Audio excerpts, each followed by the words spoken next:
వాడు మామూలుడు కాదే. Don't miss him. వాడి సంగతి నాకు తెలుసే. ఏదో ఒక రోజున వాడు ముంబైని కొనిస్తాడు. వాడు రిచ్ కిడ్ అని నువ్వు టెంప్ట్ అయ్యా. వాడు రోడ్ సైడ్ కిడ్ అని తెలిసి నేను ఇష్టపడ్డాను, కానీ నన్ను మోసం చేశాడు. No, he's in love with you. ఉన్న రిలేషన్ ని పాడు చేసుకోవద్దే. వాడున్న బిజీకి నిన్ను వదిలేస్తాడు. చిత్ర, నా మాట విను. వాడు వేసి ఒక్కొక్క అడుగు 100 సార్లు ఆలోచిస్తాడు. వాడు ఎక్కడికో వెళ్ళిపోతాడు చూడు.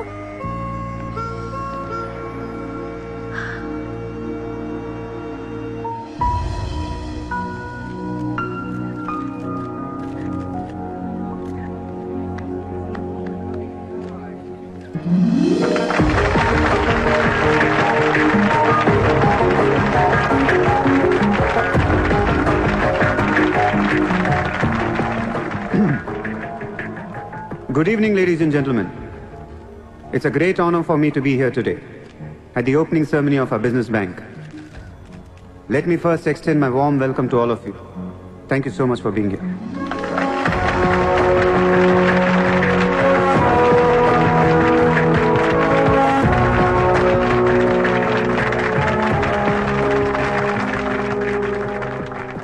अपने देश को आगे ले जाने के लिए, देश की तरक्की के लिए एक युवा सूर्या ने बैंक खोला। मैं तो कहता हूं ऐसा नौजवानों को पॉलिटिक्स में आना चाहिए, तभी तो हमारा देश तरक्की करेगा। मैं इसका बुलंद हौसलों को सलाम करता हूं। ఒకప్పుడు బ్యాంక్ రాబరీ చేసిన వాడు ఇప్పుడు బ్యాంక్ పెట్టడం, దానికి నేను చీఫ్ గెస్ట్. బ్లాక్ మనీ దాచుకుంటానికేనా ఇది? అవును సార్, ఇండియాకి స్విస్ బ్యాంక్ లాంటిది సార్. వైట్తో పాటు బ్లాక్ మనీ కూడా దాచుకోవచ్చు. చాలామందికి డబ్బు ఎక్కడ దాచుకోవాలో తెలియట్లేదు సార్, అందుకే పెట్టాను. అంతేకాదు మిస్టర్ సూర్య, ఈ రోజు ముంబై పోలీస్ అసోసియేషన్ కి 50 lakhs ఫండ్ ఇవ్వడం చాలా ఆనందంగా ఉంది. ఇలాంటి యువశక్తి మన దేశానికి ఫెంటాస్టిక్. పబ్లిక్ సొమ్ము తిరిగి మాకే ఫండ్ ఇస్తున్నావా? మీది మాది కాదు సార్, ఇండియాలో డబ్బు ఉంది, ఎవరికి చేతనైంది అది తీసుకోవటమే సార్. మంచితనానికి రోజులు కాదు సార్ ఇవి. మంచోడిని త్వరగా దేవుడు తీసుకెళ్ళిపోయాడు అంటారు. తీసుకెళ్ళిపోవడం కాదు సార్, ఇక్కడ ఉన్న వాళ్ళందరూ కలిపి పైకి పంపించేస్తారని. మీరు స్ట్రిక్ట్ ఆఫీసరే సార్, కానీ మీ డిపార్ట్మెంట్లో ఎంతమంది మిమ్మల్ని బూతులు తిట్టుకుంటారో తెలుసా సార్? పబ్లిక్ కూడా సార్. ఆఫీసర్లు స్ట్రిక్ట్గా ఉంటే నచ్చరు సార్, లూజ్గా ఉంటే నచ్చుతారు. టు బి ఫ్రాంక్ సూర్య, నిన్ను దగ్గర నుంచి చూస్తుంటే కోపం తగ్గిపోతుంది. ఒక్కొక్కసారి అనిపిస్తుంది నీలాంటోడు నా డిపార్ట్మెంట్లో ఎందుకు లేడా అని. నీలో ఉన్న కసి నేను ఎవరిలోనూ చూడలేదు. But you're on the wrong track. No sir, I'm on the right track. Sir మీరు అబ్జర్వ్ చేశారో లేదో, లాస్ట్ 3 months నుంచి ఇండియాలో మర్డర్లు తగ్గిపోయాయి, కిడ్నాప్లు తగ్గిపోయాయి, క్రైమ్ రేట్ మొత్తం పడిపోయింది సార్. కావుంటే రికార్డ్స్ చెక్ చేసుకోండి సార్. ఆకలేస్తేనే ఎవరు నేరం చేస్తాడు సార్? నేరస్తులందరికీ శాలరీలు ఇచ్చి పెంచుతున్నాను సార్. మీ డిపార్ట్మెంట్లో కూడా శాలరీలు పెంచమన్నాను సార్, ఎవరికి సరిపోవట్లేదు. మీ శాలరీ మీకు సరిపోతుందా సార్? దేశం కోసం పనిచేసే పోలీసులకి శాలరీలు సరిపోవట్లేదు, దేశాన్ని దోచుకునే నాలాంటోళ్ళ దగ్గర వేల కోట్లు. కొంచెం కోఆపరేట్ చేయండి సార్, పెద్దోడిని కొట్టేద్దాం, పేదోడికి పెట్టేద్దాం. But one thing sir, I'm not interested in money, I'm interested in power.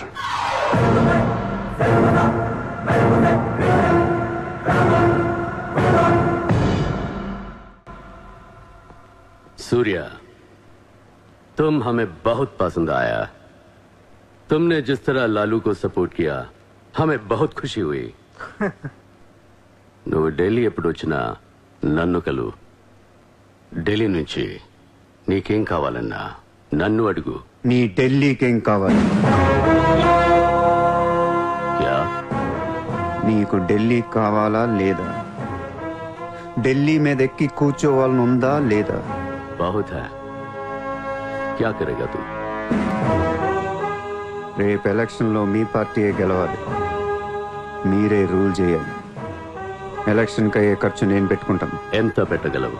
ఇండియాలో ఎంపీగా పోటీ చేసే ఏ క్యాండిడేట్ అయినా సరే జేబులోంచి ఒక్క రూపాయి తీయాల్సిన అవసరం లేదు, మొత్తం నేనే ఇస్తా. అసలు నీకు మొత్తం ఇండియాలో ఎన్ని సీట్లు ఉన్నాయో తెలుసా? ఒక్కొక్క సీటుకి ఎంత ఖర్చు అవుతుందో తెలుసా? యావరేజ్ ఒక్కొక్క సీటుకి 20 కోట్లు ఖర్చు పెట్టినా 10,000 కోట్లు అవుద్ది. ఇష్టం అర్థం ఏంటి అసలు? మైండ్ ఉంది నీకు. లాస్ట్ టైం ఒక అహ్మదాబాద్ లోనే 60 కోట్లు ఖర్చయింది, జైపూర్ 25, జైసల్మేర్ 35, జబల్పూర్, కాన్పూర్, కోల్కతా, హైదరాబాద్, చెన్నై, రాజ్కోట్, పనాజీ, నాసిక్, బెంగళూరు, కొచ్చి, కొల్లం, ఉడిపి, ఇలా దోల్ తీర్పై సెంటర్లు ఎన్నో ఉన్నాయి. అంతా చండీగఢ్ ఛత్తీస్గఢ్ లెక్కలు చెప్తావేంటి? మొన్న ఒక కడపకే 250 కోట్లు ఖర్చయింది. అన్నిసార్లు ఓటు 500 దొరకదు, కొన్నిసార్లు 5,000 కూడా పెట్టాల్సి వస్తుంది. ప్రాణం పోయినా సీటు కావాల్సిన సెంటర్లు కొన్ని ఉంటాయి. అక్కడెంత ఖర్చు అవుద్దో ఎవ్వడికి తెలియదు.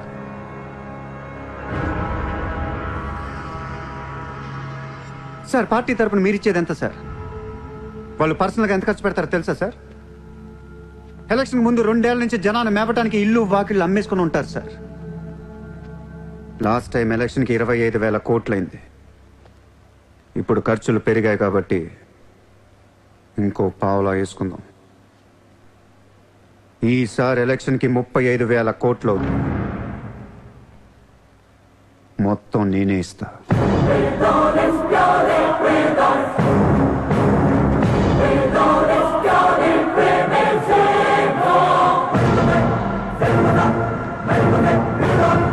మీ ఇన్ఫ్లుయెన్స్ వాడి ఎలక్షన్ టైంలో నాకు 25 హెలికాప్టర్లు ఇప్పించండి. హెలికాప్టర్లు ఎందుకు? డబ్బులు పంచడానికి రా ఎర్రి.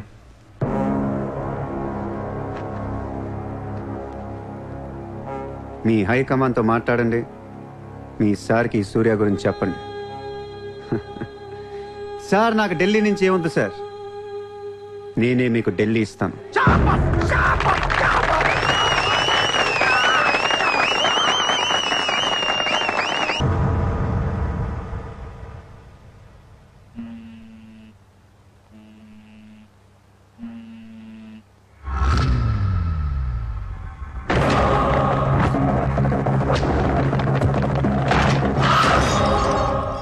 మీ నాన్న ఎక్కడ?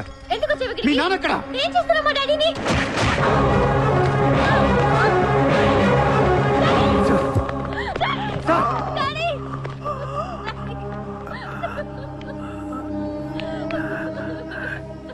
జయదేవ్, జయదేవ్, వదలొద్దు, వదలు.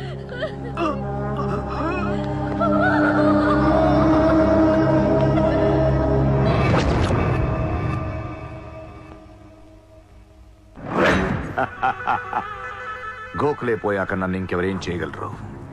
ఎలక్షన్కి ముందే ఆ సూర్యగాడిని వేసేస్తే ప్రశాంతంగా ప్రమాణ స్వీకారం చేసుకోవచ్చు. ఘనపులేటి జయదేవ్ భారతదేశపు 14వ ప్రధానమంత్రి, ప్రైమ్ మినిస్టర్ ఆఫ్ ఇండియా.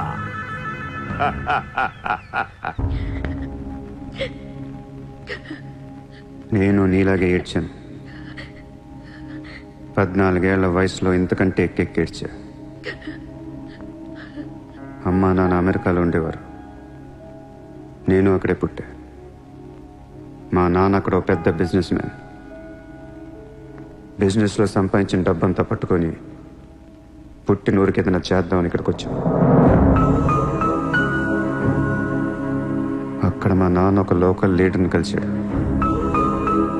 వాడి పేరు జయదేవ్. ట్రస్ట్ ఓపెన్ చేస్తున్నాను మా అమ్మా నాన్నలు నమ్మించి డబ్బంతా దోచుకొని నిర్దాక్షిణంగా చంపేశాడు. దారుణంగా కత్తులతో పొడిచి చంపేశాడు.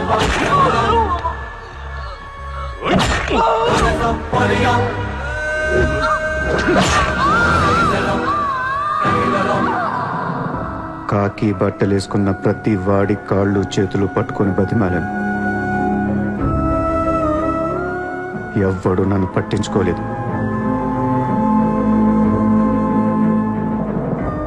ఏ దేవుడు నా కోసం రాలేదు. చెప్తే వినపడదా? ఇక్కడే పడి ఏడుస్తావేంటి?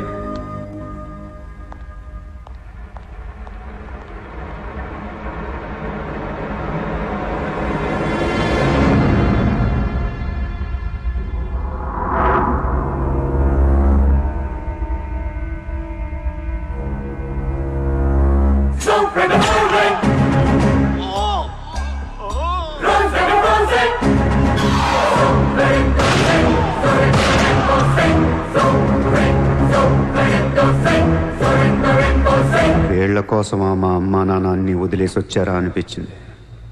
ఒక్కసారిగా అనాథనైపోయాను.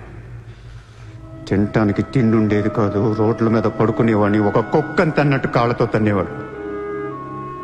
అసహ్యం ఈ మనుషుల మీద, ఈ వ్యవస్థ మీద, ఈ దేశం మీద ఒంటరి వాడిని అయిపోయాను. 100 కోట్ల మంది ఒకవైపు, నేను ఒక్కనే ఒకవైపు అయిపోయాను. ఆ 100 కోట్ల మందితో ఆడుకోవాలనిపించింది. అందుకే ఇన్నాళ్ళు మనుషుల గురించి చదువుకున్నాను, స్వార్థం గురించి చదువుకున్నాను. ఇక నో మారల్స్, నో రూల్స్. ఎవరన్నా పొడవాలని చూస్తే పొడి చేయటమే, అన్యాయం చేయాలని చూస్తే అంతు చూసేయటమే. కనపట్లేదు కానీ ఆ దేవుడి మీద కూడా పక్క తీర్చుకోవాలనిపిస్తుంది.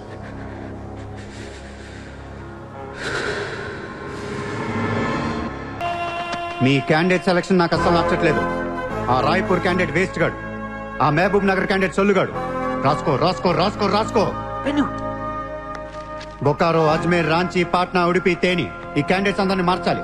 కాస్త మంచోళ్ళు పెట్టండి. క్యారెక్టర్ లేని క్యాండిడేట్స్ మీద 2 కోట్లు ఎలా ఖర్చు పెడతాం? ఒక్కొక్క సెటిల్మెంట్ కి 100 కోట్లు రావాలి. నెల తిరగకుండానే ఇండియాలో 100 సెటిల్మెంట్లు జరగాలి. పెండింగ్ లో ఉన్న ప్రతి గొడవ బయటికి లాగండి. వాళ్ళు అప్రోచ్ అవ్వకపోతే మీరే టచ్ లోకి వెళ్ళండి. కరెక్ట్ చేయండి అమ్మా.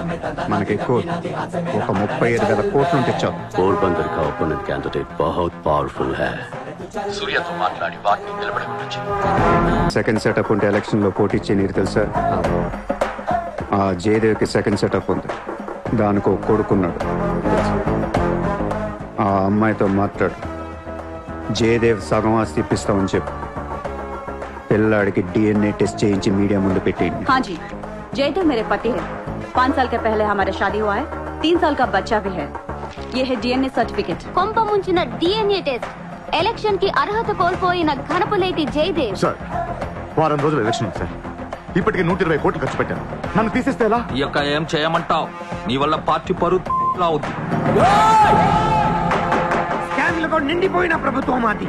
సెకండ్ సెటప్ లో కళ్ళకల్లాడుతున్న ప్రభుత్వం మాది. अरे ये लोग अपने देश को क्या और कितना चलाएंगे? ఒక జయదేవ్కే కాదు, ఆ పార్టీలో ప్రతి లీడర్ కి ఇల్లీగల్ పిల్లలు, ఇల్లీగల్ పిల్లలు ఉన్నారు.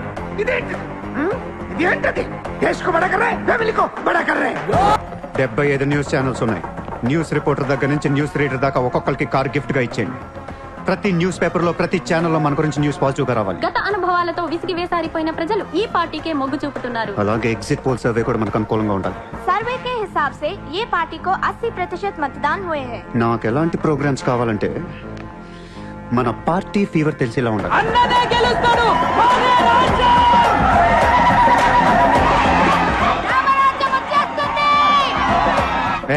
5 రోజుల ముందు డబ్బిస్తే తాగి మర్చిపోతారయ్యా. ముందు రోజు రాత్రే ఇవ్వాలి. దానికి 1 రోజు ముందు లక్ష్మీదేవి గాల్లోకి లెగిసి తెచ్చావు. అందరూ అంటూ ఉంటారు డబ్బు శాశ్వతం కాదు, మనుషులే శాశ్వతం అని. ఇక్కడ మనుషులు చచ్చిపోతున్నారు తప్ప కరెన్సీ చావటలా. పనిచేయండి. ఈ మనుషులు పోయే లోపు డబ్బుని పంచేయండి. నజీర్, ఎలక్షన్ జాగ్రత్త చూసుకుని నేను మళ్ళీ వస్తాను. ఎవ్వరూ నా వెనక రావద్దు.